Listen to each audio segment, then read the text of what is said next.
Tout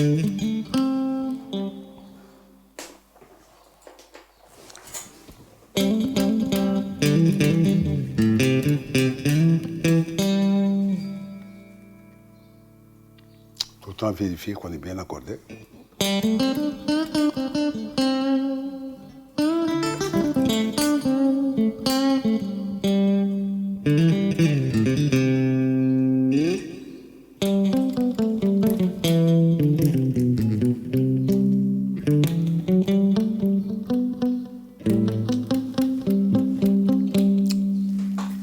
Bon, les amis, aujourd'hui, on va parler de la guitare. La guitare, c'est quoi? C'est un instrument à cordes avec un manche sur lequel on a mis ce qu'on appelle des frettes pour la séparation entre les notes. C'est quoi des frettes? C'est des barres de fer qui sont incrustées dans le bois et sur lesquelles sont posées les cordes de guitare et qui font la différence entre les tonalités. Donc c'est ça, une guitare. La guitare, elle est là, les frettes sont là, les notes sont entre les frettes. Bon, maintenant nous avons beaucoup de sortes de guitares. Nous avons des guitares électriques, nous avons des guitares acoustiques. Une guitare électrique, c'est une guitare qui transporte le son par rapport à un système électrique qui le recueille sur la guitare et qui le transpose sur un autre ampli afin qu'on puisse avoir une très bonne écoute de la guitare. Par contre, la guitare acoustique qui est là, c'est une guitare sans électricité. Il n'y a aucun mécanisme électrique, mais le son se transmet de par sa caisse, qu'on appelle la caisse de résonance. Et les sons sont différents parce que... Mais il y a deux sortes de guitares acoustiques aussi. Il y a des guitares acoustiques en fer et d'autres guitares acoustiques dont les cordes sont en nylon. Donc ça, c'est ce qu'on appelle les guitares classiques. Alors, qu'est-ce qu'on peut faire avec les guitares? Eh bien, jouer. Mais il faut apprendre à jouer, il faut apprendre à être un bon musicien. Apprendre à être un bon musicien, c'est quoi? Apprendre ses accords. Comment apprendre à jouer la guitare? Il faut bien apprendre à jouer la guitare et c'est un instrument très très difficile à apprendre. Parce que c'est un instrument qui demande une synchronisation entre l'esprit et les deux bras. Et il faut bien savoir comment conjuguer les efforts pour synchroniser et la main droite et la main gauche. Quand tu es droitier, c'est la main droite qui tient le médiator, c'est-à-dire le petit bout de métal qu'on utilise pour pincer les cordes. C'est un triangle en caoutchouc ou bien peut-être en fer même parfois. Avec la main gauche, on plaque les accords. On commence à prendre les petits accords de base, comme le la mineur, comme le do mineur, comme le do majeur, comme le sol majeur, qui sont les accords les plus utilisés quand on apprend la guitare. Et on a toujours dit qu'avec ces trois accords, on peut toujours créer un morceau, une chanson qui peut plaire aux gens. Exemple.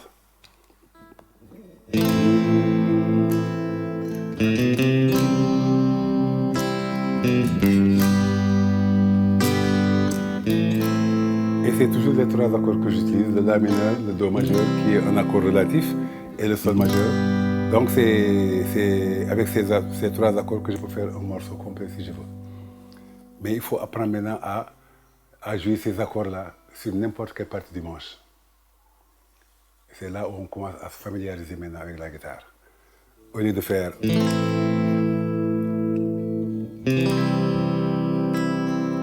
Sol. Maintenant, je peux le faire comme ça.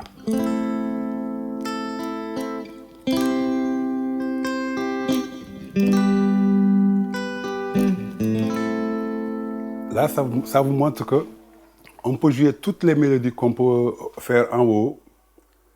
On peut les jouer au milieu et on peut le jouer en bas du manche.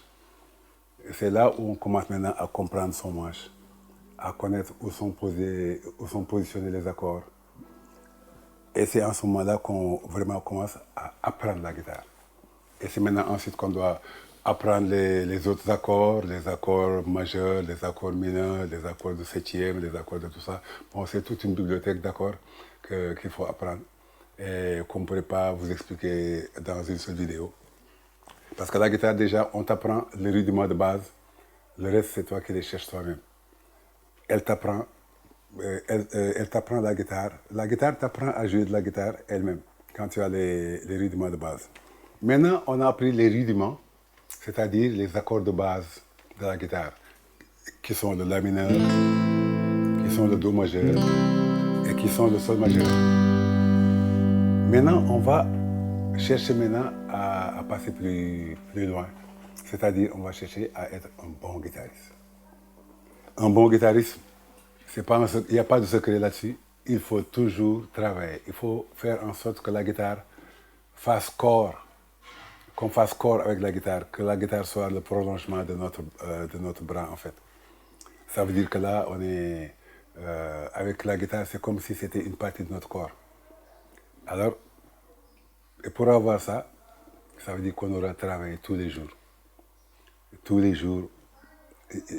Pour être un bon musicien, il y a des musiciens qui travaillent 10 heures par jour. 10 heures avec lesquelles ils sont avec la guitare. À tout moment, ils jouent. Ils ne s'arrêtent pas, ils jouent. Et là, finalement, dès qu'on prend la guitare, on sait ce qu'on va faire. On sait où poser la main. On sait sur quelle corde tirer. Parce que ce n'est pas évident quand tu regardes ici. Là, il y a des cordes qu'il faut toucher avec le médiator. Et maintenant, il faut savoir quelle corde doit-on toucher. Et ça doit être automatique. Parce que lors d'un concert, la musique n'attend pas le guitariste qui prenne la bonne position du médiator et tout ça, ça joue. Alors pour être un bon guitariste, il faut toujours être avec sa guitare et toujours travailler. Parce qu'il faut apprendre à essayer de faire corps avec la guitare. Sinon, on va être dominé par la guitare. Et la guitare, comme je vous dis, c'est comme un petit animal domestique qu'on a chez soi. Il faut le dominer. Sinon, l'animal vous domine. Et c'est dangereux. La guitare, il faut la dominer. Il faut vraiment en faire un esclave pour soi. Travailler tout le temps, la maîtriser. C'est comme ça qu'on devient un grand musicien. Actuellement, il y a beaucoup de... Les gens peuvent apprendre la guitare sur Internet. Les gens peuvent apprendre la guitare avec un maître. Les gens peuvent apprendre la guitare seul. Seul, c'est-à-dire quand tu as les rudiments de base, tu peux travailler tout le temps. C'est comme si c'est la guitare elle-même qui va t'apprendre à jouer. Parce que dès qu'on a une oreille qui sent qu'on n'est pas faux, on peut jouer beaucoup de choses. Dès qu'on commence à se sentir assez bien en sympathie avec la guitare, quand on commence à avoir des familiarités avec la guitare, maintenant ce qu'il faut chercher, c'est quoi? Il faut chercher à développer son propre style. Développer son propre style, c'est-à-dire chercher un toucher qui nous est propre. Chaque fois quand on entend un son, on sait que ça, c'est le son de telle personne. Moi, dès que j'entends Jimi Hendrix qui joue, je sais que c'est Jimi Hendrix qui joue. Quand j'entends Carlos Santana qui joue, je sais que c'est Carlos Santana qui joue. Et normalement, quand on entend Jimmy Bay qui joue, on sait que c'est Jimmy Bay qui joue. Pourquoi? Parce qu'il a une particularité de toucher la guitare. Il a une particularité d'attaquer ses cordes. Il a une particularité de faire des expressions sur ses accords. Et c'est ça qui nous interpelle pour avoir un style à soi. C'est ce qu'on appelle un cachet personnel, une carte d'identité musicale. Et moi, j'ai travaillé pendant très longtemps pour développer ce style. Parce qu'au début, j'ai appris la guitare avec des musiciens comme Jimi Hendrix, Carlos Santana. Le premier morceau que j'ai appris, c'est un morceau qui s'appelle Hey Joe de Jimi Hendrix.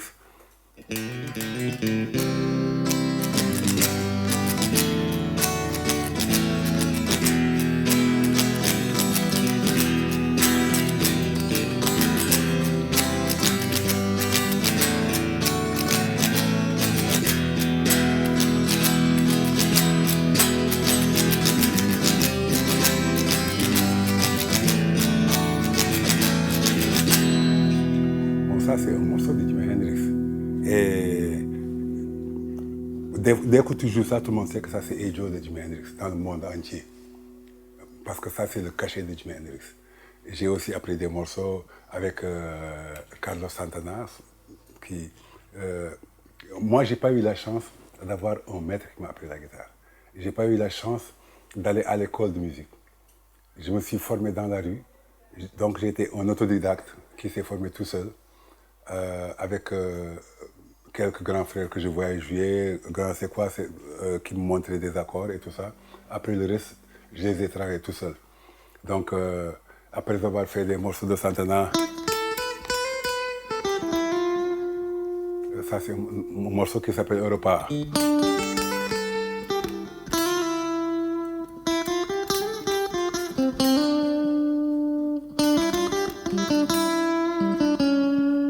Après,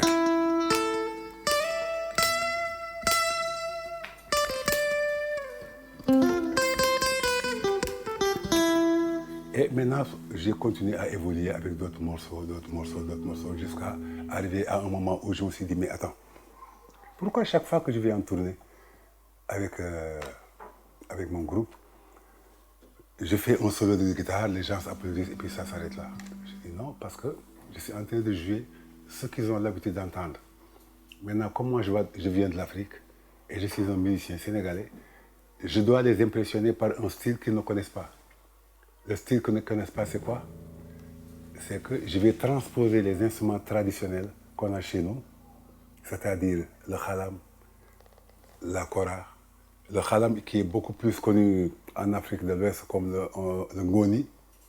Et j'ai essayé de transposer ça sur une guitare moderne. Très compliqué et très difficile. Ça m'a pris presque une dizaine d'années pour réussir à le faire.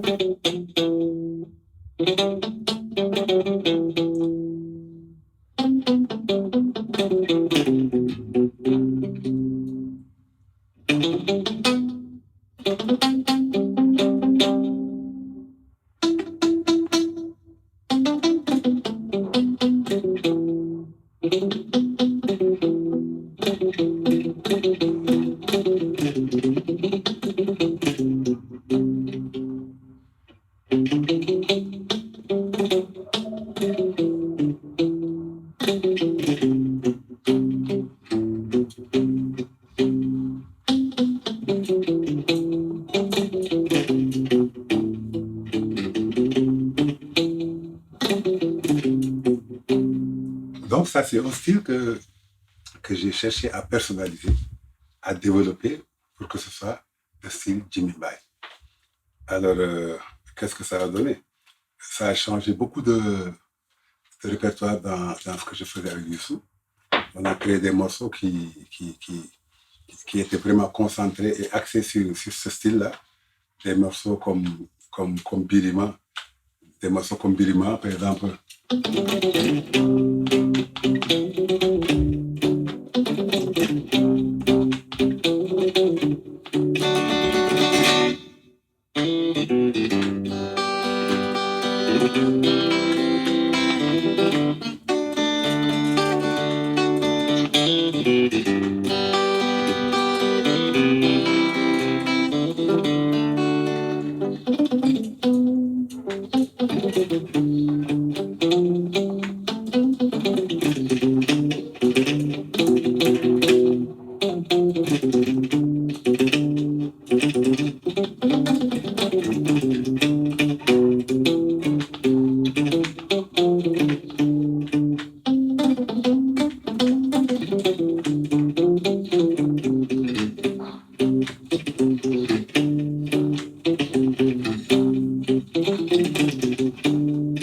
Des morceaux comme ça, des morceaux comme il y a plus d'une vingtaine d'années, on a joué un morceau qui s'appelle Kharit, qui commençait comme ça.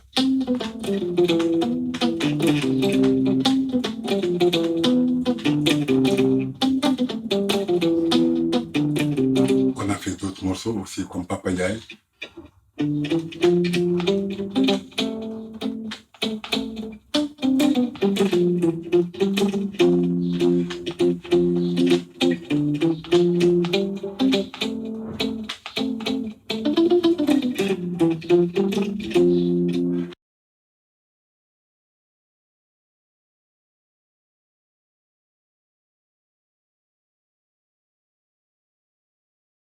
Et comment on joue cette guitare dans ce qu'on appelle la musique mbalax. La musique mbalax, c'est la musique originaire du Sénégal. C'est celle qui fait vibrer les Sénégalais. Bon, c'est vrai qu'on a un problème avec cette musique parce que, au point de vue percussion, au point de vue rythmique, on a des sensibilités tellement ésotériques que nous connaissons beaucoup, que nous maîtrisons beaucoup, mais que l'Occident n'arrive pas à maîtriser. Et donc les guitares jouent un rôle très très important dans cette musique. Bon, jouer avant un rôle très très important. Parce que c'est comme si quand tu prends la guitare pour jouer un riff serré, c'était tellement joli. Rien que les guitares, ça faisait toute la musique.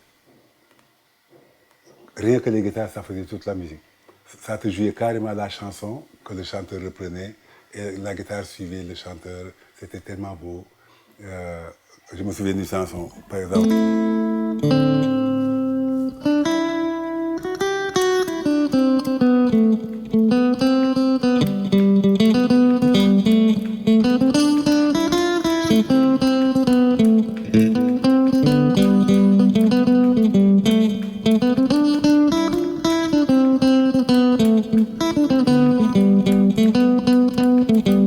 Et là, tu sens que c'est une chanson sérieuse et le chanteur ou la chanteuse va vraiment exploser sur cette chanson parce qu'il y a une chanson à la guitare qui est en train actuellement de lui faire le pavé sur la musique. Donc, elle va s'éclater comme ça. Mais maintenant, ce qu'on appelle le mbalax pur et dur, c'est là où il y a un problème de guitare. Il y a un problème parce que maintenant, nous avons adopté un instrument qui s'appelle le marimba, qui joue presque tout, sur tous les registres, tous les accords de basse, les rythmes de percussion. Alors là, les guitares maintenant sont défavorisées un peu. Les guitares ont un problème pour s'insérer dans la musique, surtout la guitare qu'on appelait la guitare rythmique. Elle a un problème parce qu'elle est en train de se battre dans la musique contre le marimba, les percussions et la batterie.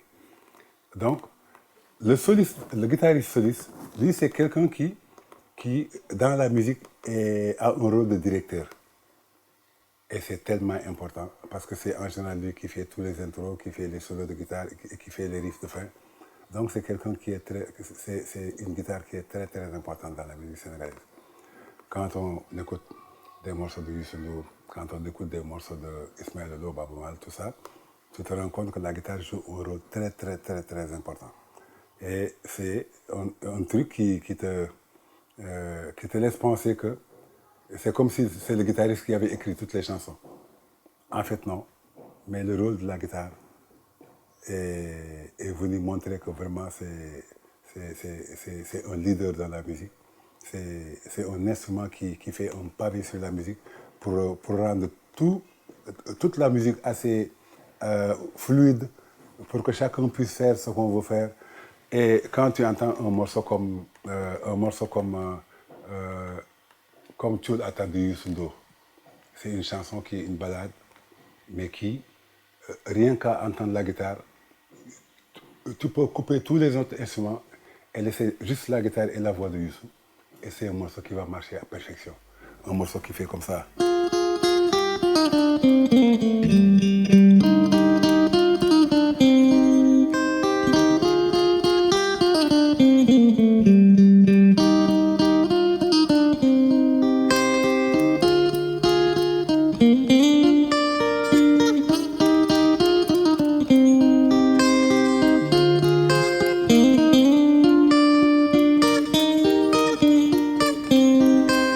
Ça, c'est des rythmes de guitare qui ont fait le tour du monde.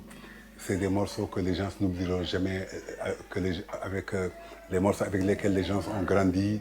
Donc, c'est vraiment des riffs de guitare extraordinaires que les gens n'oublieront jamais. Donc, comme je disais, le mbalax, la guitare dans le mbalax, c'est un instrument très, très important. Alors, mais pour bien jouer la guitare dans le mbalax, il faut savoir maintenant que que le Sénégal comporte beaucoup de régions. Chaque région a sa spécificité sonore et a son style de jeu. Il y a des gens qui quand ils jouent la guitare, ne font que des balayages, comme on dit, comme faisait bien avant le groupe qu'on appelait le duo Los Ahijados, qui faisait comme ça.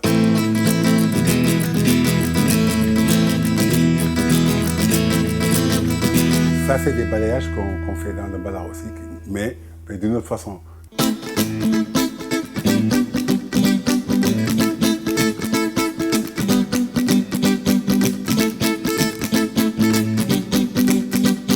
Mais là, il faut vraiment que les poignets soient vraiment bien rodés.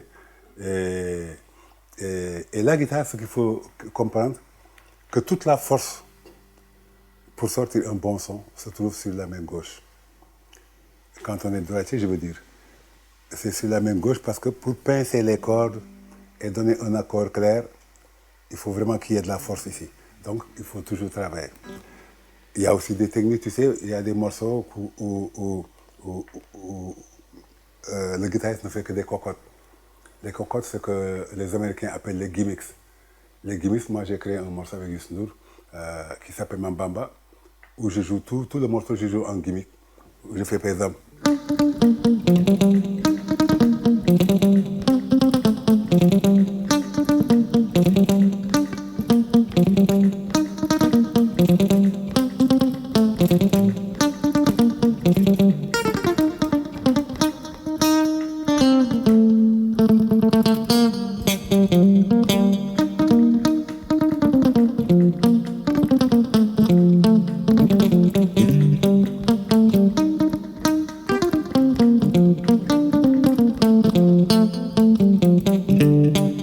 Là, c'est ça qu'on appelle les gimmicks.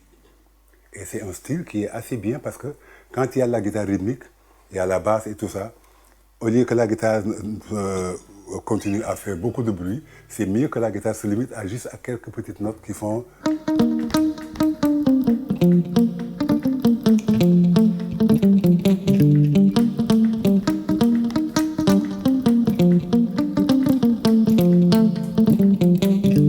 Et ça, c'est un jeu tellement subtil, mais qui est assez harmonique et qui est assez rythmique. Parce qu'à entendre le son, tu sais que c'est un son de cocotte, comme je l'utilise dans mon fameux son de Khalam. Alors, et c'est un son qui va être rythmé, mélodieux et tout ça. Il y a aussi des sons qu'on appelle, par exemple, des arpèges.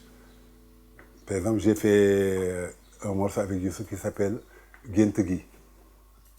Je vous donne juste des exemples pour que vous puissiez comprendre la différence entre les différents styles. Par exemple, quand je fais...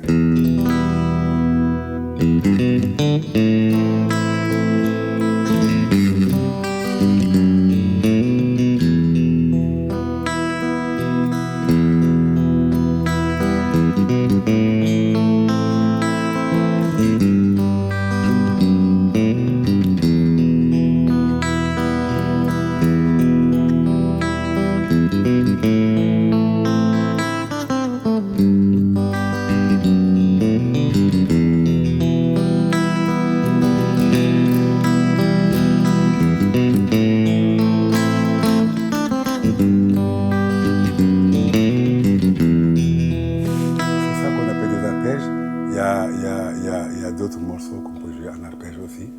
En général, les arpèges, on les joue dans les morceaux, des morceaux genre ballade, qui ne demandent pas beaucoup d'instruments, qui demandent juste une guitare et un piano et tout ça.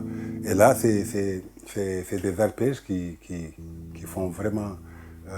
c'est comme quand je fais Birima. Birima, un morceau extrêmement aimé au Sénégal.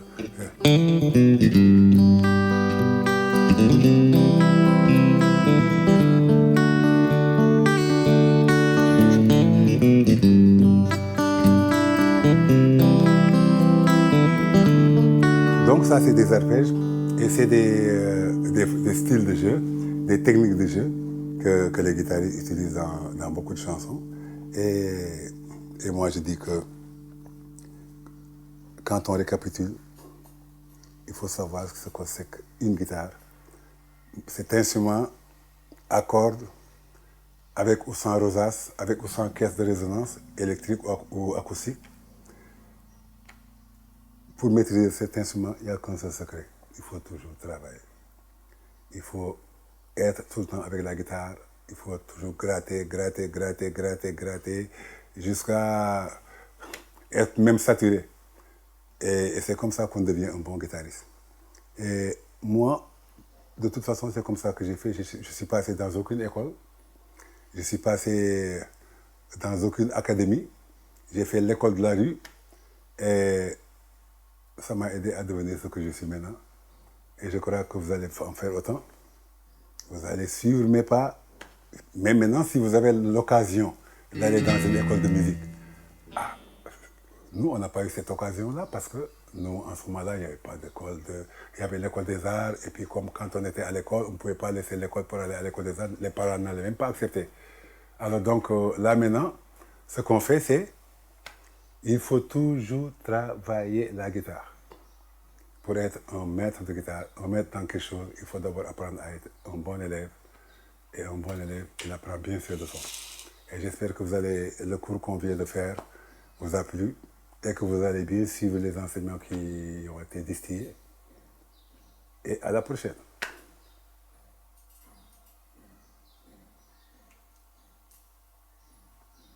Maintenant, on va essayer de s'amuser un peu avec la guitare acoustique. Comme vous voyez, je vous avais dit, cette guitare n'a pas d'électronique. Elle est juste une guitare normale, mais qui sort son son de sa caisse de résonance qui est là. Les cordes vibrent, entrent dans la caisse qui les amplifie et ressortent de par la caisse. Donc, en général, pour les enregistrer, il faut prendre un micro, mettre à côté, des micros statiques, mettre à côté. Et c'est une guitare qui était très très bien utilisée par les Espagnols, les Américains du Sud et tout ça.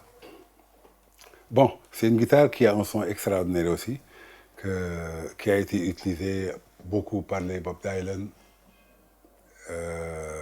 et beaucoup d'autres, les Tracy Chapman, ils n'ont joué qu'avec des guitares acoustiques. Et le son est vraiment parfait.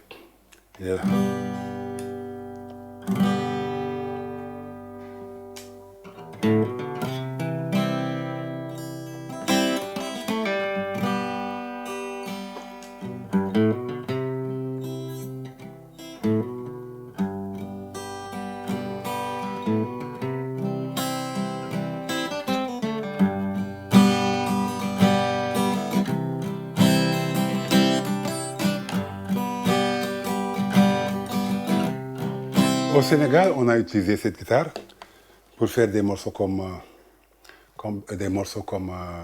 ça s'appelle encore, c'est un morceau de Youssou N'Dour.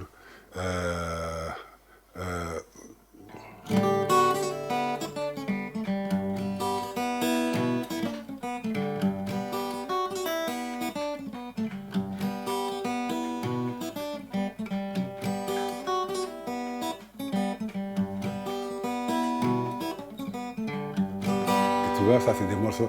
Ya mom samatur, ya jare tu de dom, pinga hame bay, que yai, montagne tu de la ko, oui, c'est des instruments qui sont tellement magiques que en général les gens utilisent ça après, dans des one-man shows. Dans des one-man shows, un musicien seul avec sa guitare et sa chanson, comme Tracy Chapman l'a toujours fait pendant la tournée avec Amnesty International. C'est une guitare qui est vraiment très, très, très, très belle. Mais il y en a aussi qui sont comme ça, mais qui ont des cordes en nylon. Les 3 cordes d'en bas sont des cordes en nylon. Et c'est ça qu'on appelle la guitare classique. Et la guitare classique, c'est tellement joli. C'est comme des musiciens comme John McLaughlin, Aldi Meola, ils utilisaient des guitares classiques. Paco de Lucia, ils utilisaient des guitares classiques. Ça leur donnait des sonorités assez personnelles quand il jouait dans un groupe de rock et tout ça. Donc la guitare acoustique, c'est vraiment un très très bel instrument.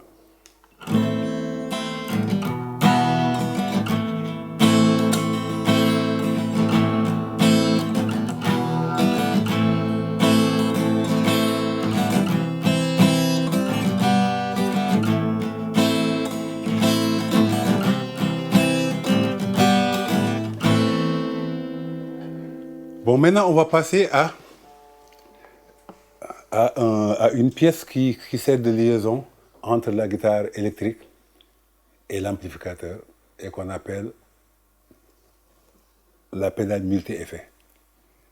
La pédale multi-effet, c'est un appareil qu'on utilise avec la guitare en fait, pour changer les sons.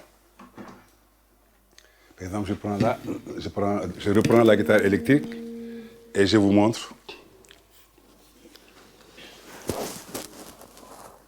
Ils sont très forts, hein, les blancs là. Ils ont créé des appareils qui te changent les sons d'une façon extraordinaire. Par exemple, quand tu veux faire un morceau de Jimi Hendrix, il te faut une pédale qui s'appelle la distorsion. La distorsion, c'est comme quand tu veux faire ça, par exemple.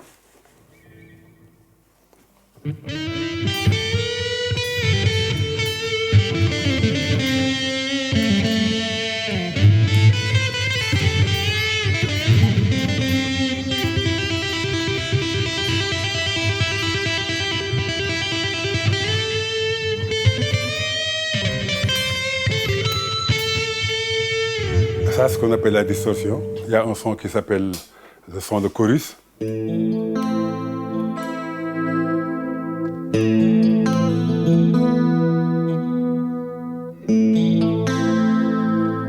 Ça, c'est un son de chorus.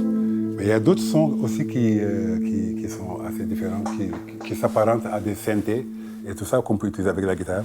Alors,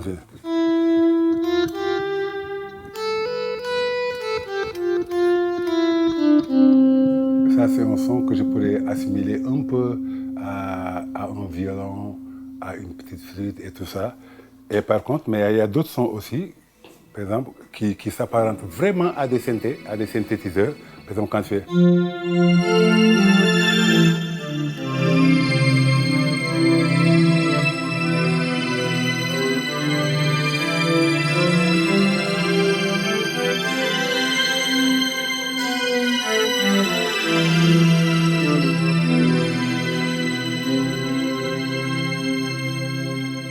Eh bien, chers amis, c'est ainsi qu'on va se quitter.